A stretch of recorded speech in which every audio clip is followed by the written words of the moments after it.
everyone. Happy Moonday. Welcome to our weekly Soft Power TV stream where we ground and set intentions for the week. My name is Midori. I'm a co-founder here at the Church of Soft Power and so juiced to be here. Really, I'm still kind of waking up, to be honest, and I love that this is just a space where we all can convene and just show up as we are. And really juiced for Nathaniel's question today for reflection. So grab something warm to drink, get settled into your seat, and we'll get started. I forgot I'm also doing the frequency tuning today, so handing it back to me. So we're gonna get settled here. If you want to just find your seat and your contact with the floor. I like bringing awareness to my feet and taking some deep breaths, breathing in from the belly, letting the belly expand wide.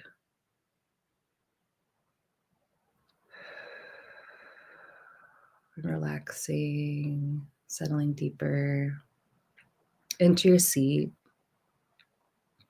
And we usually begin this, any of our spaces with our harmonizing frequency. And so that is our invocation, and it's a series of making 3 sounds. And so the sound I'm feeling today is, and have been feeling, is an ooh sound. So just inviting you to make that ooh sound, and I'll set some intentions as we go into here today. So breathing in from the ground all the way up to the top of the head, swirling the breath at the top of the forehead and melting it down the front of the body like warm honey. Setting gratitude for where we are today, for arriving, for showing up to be alive, and inviting you to make the sound ooh with me. Ooh.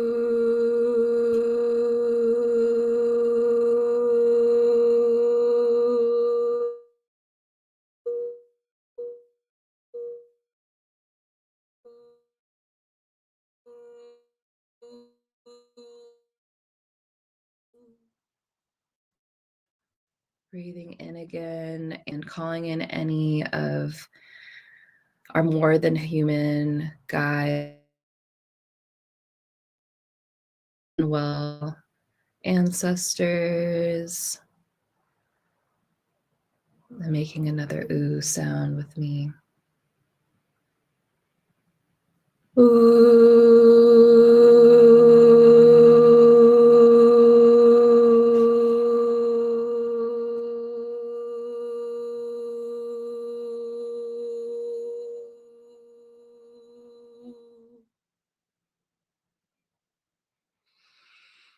The last breath in to symbolize our shared liberation. I think my internet's kind of cutting in and out, so hopefully you can hear me. But for our shared liberation, for liberation of all of the most marginalized and vulnerable, and for our continual healing and embodiment. Ooh.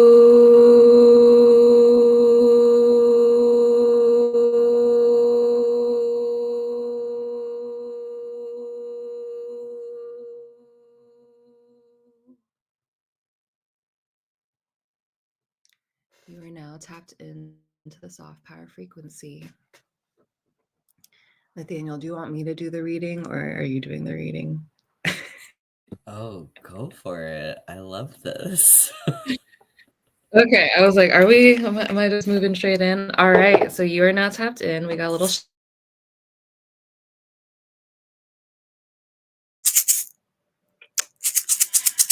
shaker. I think my internet is cutting out. Is that the case, y'all? Can you hear me? Yeah, we can hear it's you. Good? Yeah. All right. Let me know if it cuts out, but you're now tapped in. I have this little shaker here. and we'll go into our reading for the day. So this is, I've been pulling from the Energy Archaeology Oracle deck from Ashley Stinson, who is a really potent practitioner and writer. And they created this deck to work with the energy of your bones, of the bone structure, and the energy patterns that run through the bones. So this is the card for today.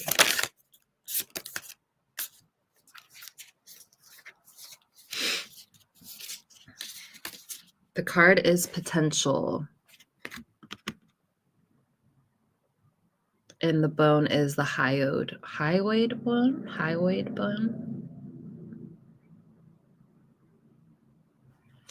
I'll just read straight from the deck. Actually, do I have that here?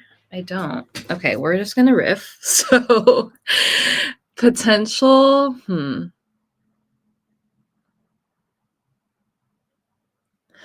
I feel like I've been going to a few Lunar New Year celebrations, and I've been really feeling and doing more research on what the snake symbolism is about in Chinese astrology. And it really is, I think about like when we think about the snake kind of and how active they are, they're not like the dragon is like out here and like breathing fire and like really, more of the like fiery presence. And the snake is one who sits and waits and like marinates and like does not exert excess energy and knows exactly when to strike. And so that's kind of how I feel about potential is like right now we're all sitting in this period of observing what's happening. And I think at this point, or at least I can speak for myself, my energy, I need to be very choice with how I use my energy because this time is requiring a lot of us. And so potential for me is all about like what is the potential of what is possible, and that requires sitting and marinating and being intentional instead of just reactive all the time. Yeah, and like letting our cup fill all the way up before we're choosing to strike or act. And yeah, that feels really meaningful to me. I love this like image of this like cup overflowing and like inspiration spiraling down into it and it overflowing into watering the earth. So that's the download today. Passing it back to you, Nathaniel. Or Flo. Thank you, Mimi. Hello, Soft Power family. Okay, I just wrote a little short poem about potential, and then I'm going to lead us through our movement practice. Oh my God, my heart's beating really fast. Okay. Take a breath.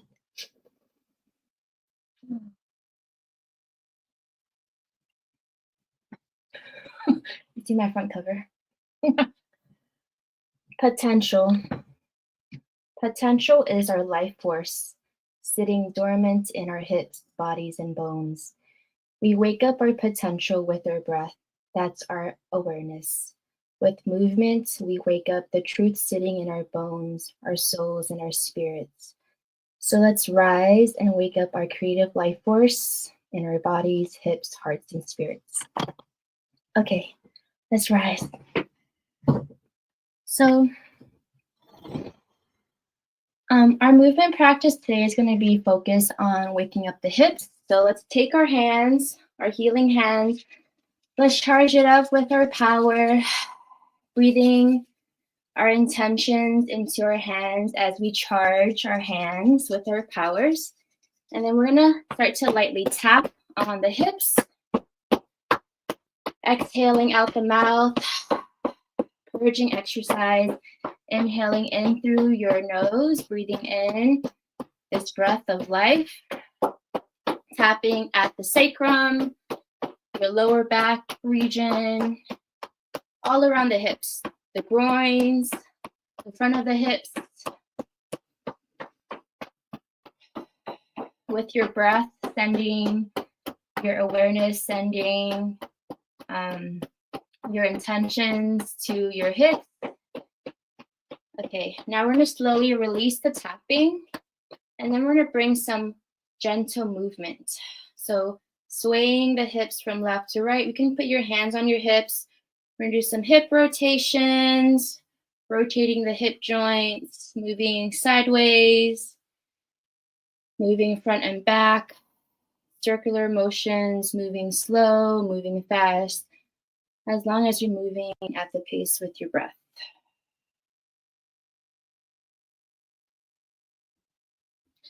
And going other direction.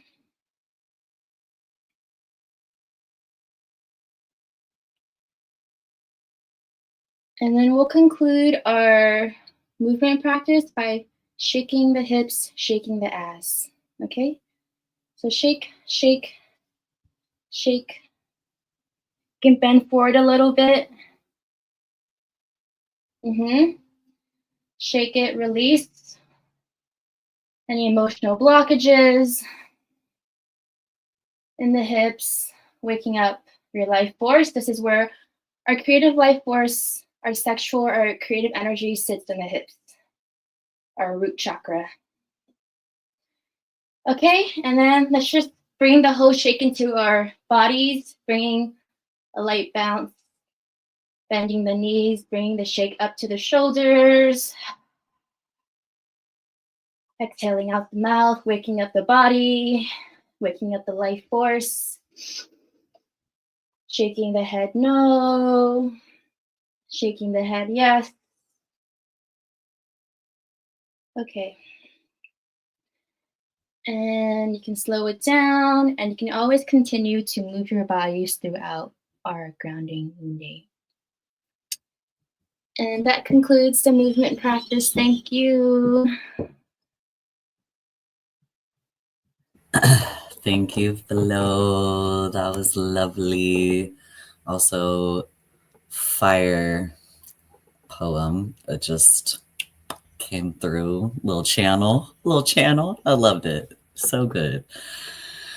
So good to move with the body. So thank you for that. Always grateful for that medicine. Hello, everyone. I'm Nathaniel. I use they, them pronouns. And I always sort of lead our little philosophical question of the day, of the week. And as I was grounding into the astrology of the week yesterday, we've got some kind of intense stuff going on in the beginning of the week through Wednesday, culminating to a full moon in Leo. And with a T-square Uranus for the Astro Girlies.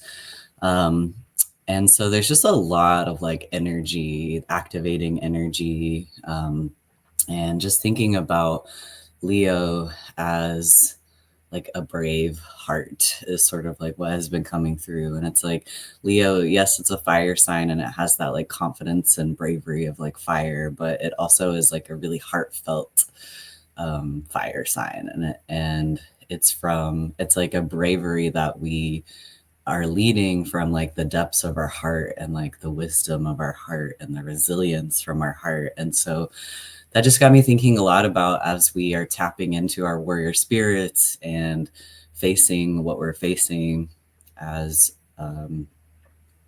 fascism is on the rise and effectively doing exactly what they told us they would do.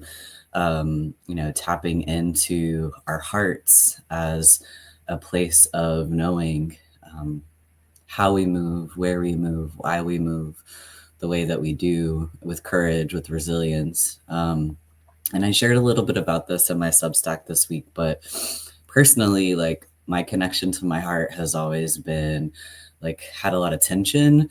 And that I think first comes from I'm a real earthy bitch, and it's a practice that I have to create in a container. I have to create to like drop into my emotional self. So like that's an awareness that I have. And then the other sort of thing that I have is this early soul severance and heart severance through evangelical Christianity, which constantly gave me the message that my heart is deceitful. I can't trust it. And that is the messaging that I was raised inside of, is that don't move with your heart. The people that were giving me the biblical message were telling me don't move from the heart because it's wicked.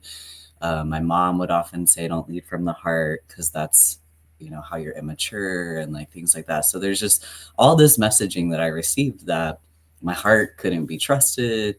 And so that really is some reprogramming that I continue to have to do, to reprogram that. And just thinking about, what does wicked mean in a construct like Southern evangelical Christianity? And like, actually, great. I would love to be wicked in that context and embrace that heart. And so as I was thinking about that this week, I was thinking like, what are the places that my brave heart has like brought me to, and what are the places that my brave heart is asking me to step into in this time of change and tension and conflict that is inevitable.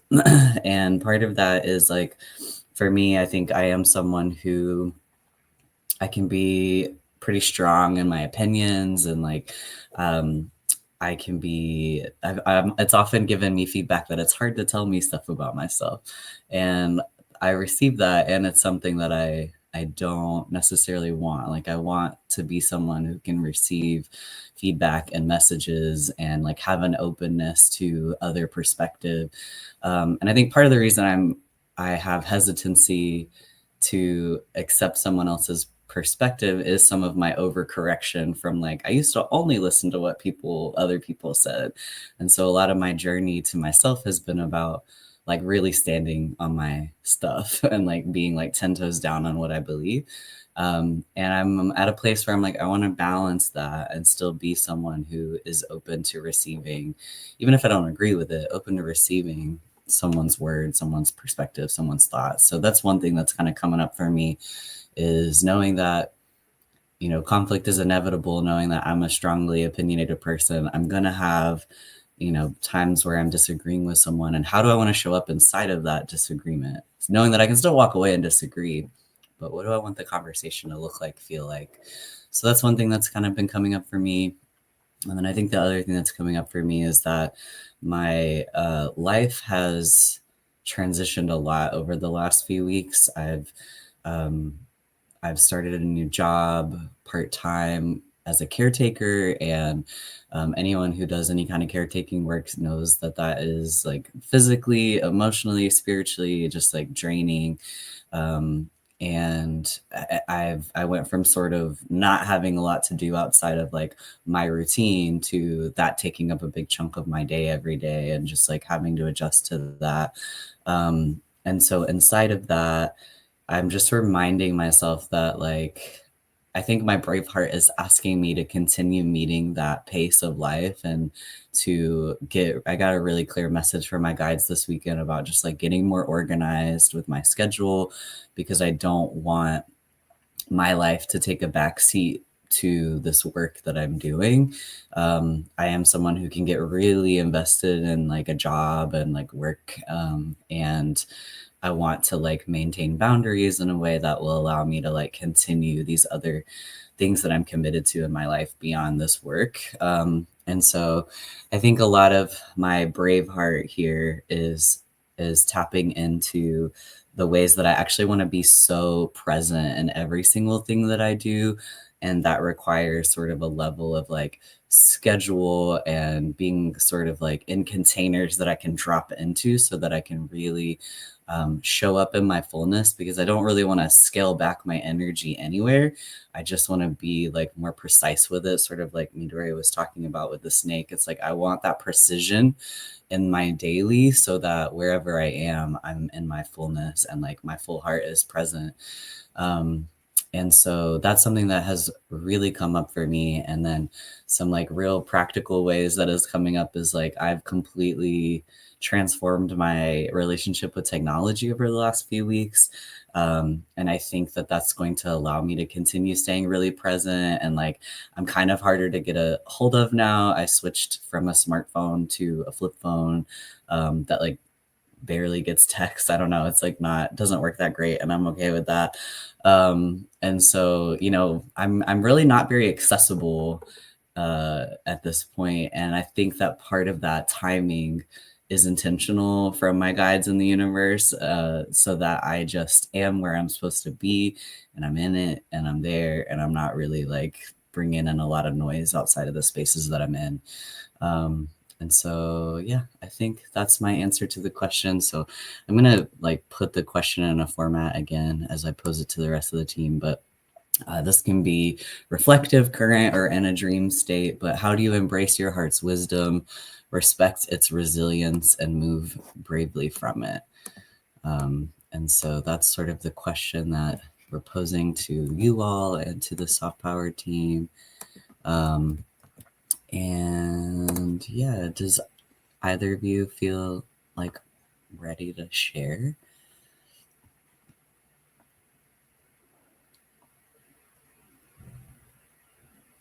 Yeah, maybe. Flo? Okay, cool. Hey again. Thank you, BA, for your response. It's really beautiful. Thank you for sharing your wisdom. And how do you embrace your heart's wisdom, respect its resilience, and move bravely from it? So I reflected this morning and I wrote my response. So I'm just going to read it. Okay. I embrace my heart's wisdom by first embracing the heartbreak and grief it's been through, and I show myself compassion and I listen to the wisdom of my grief. And for me, that's not romantic grief, but ancestral grief for my lineage and the earth. And I give myself plenty of time and space to move and process grief through my ritual practices. And sometimes I have a habit of spending too much time reminiscing the past, and sometimes I can get stuck in the past, but it's necessary for me to return to these past timelines with my family, to honor my inner child and younger versions of myself and her sadness and anger. And so I emote these emotions and I journal, and that's where my medicine takes place, is through my journaling. Because I realize I'm actually processing a lot of anger and resentment that's actually towards systems of oppression, right? Towards colonialism, patriarchy, capitalism that played out in my interpersonal relationships through traumatized minds and bodies that was being projected. And then I give myself permission to write and be in these emotions and say what I wish I could have said to people who have hurt and betrayed me. Because I usually shut down during conflicts, journaling is my opportunity to honor what I wish I could have expressed. And so after I go through these old emotions in my body, right, I make sure I move my body through my somatic ritual practices, such as shaking, spinal mobility, fluid, intuitive movement.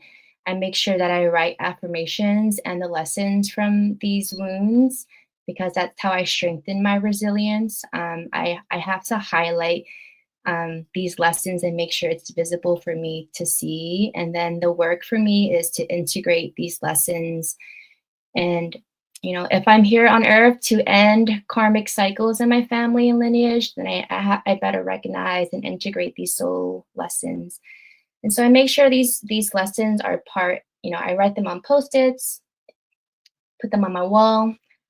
I make sure it's part of the Book of Flow in how I move in this world and what cycles I'm here to end, and that I'm here to prioritize my health, well-being, happiness, authenticity, and creative joy. And I must prioritize these because that's how I build my capacity for more pleasure and for more pleasurable feelings and experiences in my life. Um, and that's why I want to highlight is my authenticity and creative joy, which is deep soul medicine for me as someone who has like been living like as someone who wasn't living an authentic path for so many like for almost my whole life. Um, this realignment to my true self. I know that it's deep soul medicine for me, and so I know that it must be medicine for others to witness too. And so creating from a place that honors my authentic emotions. So it might be a poem about or like writing about familial ancestral trauma and healing, or it might be a movement practice on activating joy after depression. And most times I just want to record myself shaking ass, and that's my art. Um, but whatever I create, it has to be authentic to me and not trends that I see on TikTok. It's not what other creatives are doing. Um, so anyway, this is how I move forward bravely is witnessing my own emotions and creating art from it.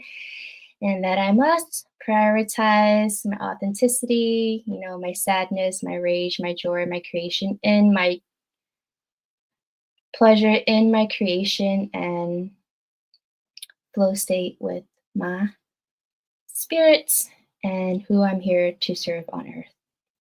And lastly, I think a lot about the role of a channel is to create and to serve the truth and broadcast these truths to the world through their voices and through their artistic medium, through their soul's unique frequency, as Dr. Kiki says it.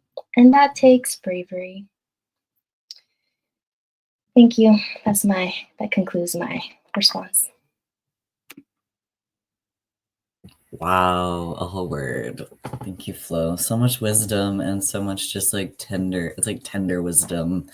And like deep honesty with yourself to arrive to those truths. And I know that that's like a battle won, to like that it wasn't easy to arrive to that place of like deep honesty of who you are and what you're meant to bring in the world. And like, yeah, and really accepting your calling as a channel, as a creative, as an artist, and modeling that just through the way you live your life. So thank you. Those are really, really, really powerful reflections. And yeah, I hope, yeah, I'm just like write them down somewhere so I can read about it again. Like, I need to reference that. Sweet message from Pug. Yeah, agreed. Okay, Midori, what you got? I wanted to pop this quote in the chat because it was one that, it's a little too long for putting in the chat box, but it was one that got brought up again through our choir call last Monday during when Dr. Kiki was introducing our thematic curriculum for the season, which is called Alter Ego. And I just really love this quote because it really speaks to my answer to this question. I had a lot of thoughts on this. They're all kind of like they seem disparate, and I'm like, no, it all weaves together. So this quote is by Dr. Lenny Mendoza Strobel. And it says, the project of decolonization for the colonized individual is a process of learning to love oneself again, of seeing oneself as important enough to think and write about, of learning to face the truth and learning to tell the truth. And I just always have to like check myself because so much of me wants to self-sabotage and like hide out of like showing up every day, like I'm like, it's a constant battle. And I think telling people this and being more transparent on how much I struggle with this is really important, I think, to my journey and to like sharing like truthfully like where I'm at. Like I have so much like I've been calling it like a conspiracy theorist inside my brain that like convinces me that I there's just like all these like scenarios it plays out of why I need to self-sabotage out of showing up to everything, like down to making coffee every day. Like and I almost like over philosophize on like why I'm doing things to the point where I feel like sometimes everything feels a little like pointless. And that's like that's on my 12th house sun and Mercury. And so I think like hearing this quote and really like dropping in and being a part and being in relationship to people, really understanding help me understand my commitments. And I think like being in relationship with other people is what with a community is really what continues like fortifying my brave heart, because I've been so used to like operating on that like more individual like way of being as a child and like going into my teenage years. And so going through this process of healing has really been like understanding where I fit into like the broader context of the world and like among my community, and like how I can continue to show up and commit and be in relationship without forgetting what I need and how to prioritize my self-care. Um, and like the responsibility of like constantly checking in on what those boundaries need to be, and to be really adamant and like what BA was or what Nathaniel was really talking about around my schedule, to really understand what my schedule is so that I can be fully present in every commitment that I make. And when I make those commitments, I know why I'm making them. Um, so yeah, I think, and that brings a sense of like regulation to my body, to know like this is something I am choosing to commit to, not out of some outward moral obligation, but because I know that this is important to me and I am choosing to show up, and this is my truth, and this is something that I want to continue, and like constantly checking in whether or not that's something I want to continue. But like this Moonday grounding is something that we've all said as a team, like we're going to show up to this. Do we all show up every week? Maybe not, but we all commit to communicating when we can't. We all commit to communicating with y'all when we're not showing up. And like that's so important to me. And I think that sense of responsibility is how I continue to this is such a Saturn on the MC moment for me. That is how I, the accountability to show up for who I say I'm showing up for, and for the moment, and for my values, and for what I say that I'm doing. And how is it not out of reactivity and more out of like really grounded presence and knowing my why, and being able to sit with questions that I don't have the answers to. And like, for example, I've been really thinking about my like dating framework right now. Like I've been saying I'm solo polyamorous, but I've been like, am I actually embodying what I say that means? Because I actually think I saw somebody that I had dated I had dated in the past, and it kind of just fell off, and it like activated so much in me of my worthiness and why um yeah, and so much was activating. And I was like, is this like really, I had to really evaluate like why this was going down internally in my body, and like literally sat all night with it and like understand what was going on, and take the time to like journal, like Flo said, to really process it before I'm like reacting or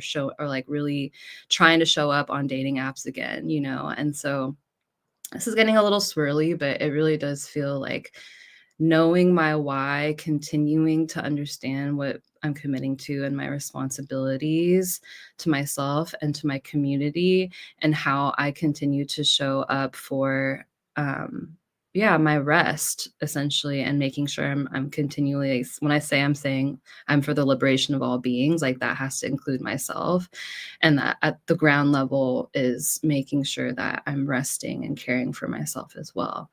um, and so, yeah, I think part of that also is the visibility of showing up here and telling the truth live, and like speaking from the heart, and committing to be vulnerable every single day in ways that feel doable. So I think that's what I'll say. And thank you for coming to my TED Talk. Thank you for talking, Ted. That was great. Really appreciate so much just like the real vulnerability of expressing as you've been connecting to that heart space and like how it leads, and just the vulnerability that you shared is really appreciated and really resonant. And I think a really great example of just that idea that like our hearts, like when we connect to our hearts, that holds the wisdom for being responsive and like not reactive. And just like I love that, like the practice you named of like, okay, before I like take an action, I just want to sit with the feeling to see what the feeling is feeling, and then from there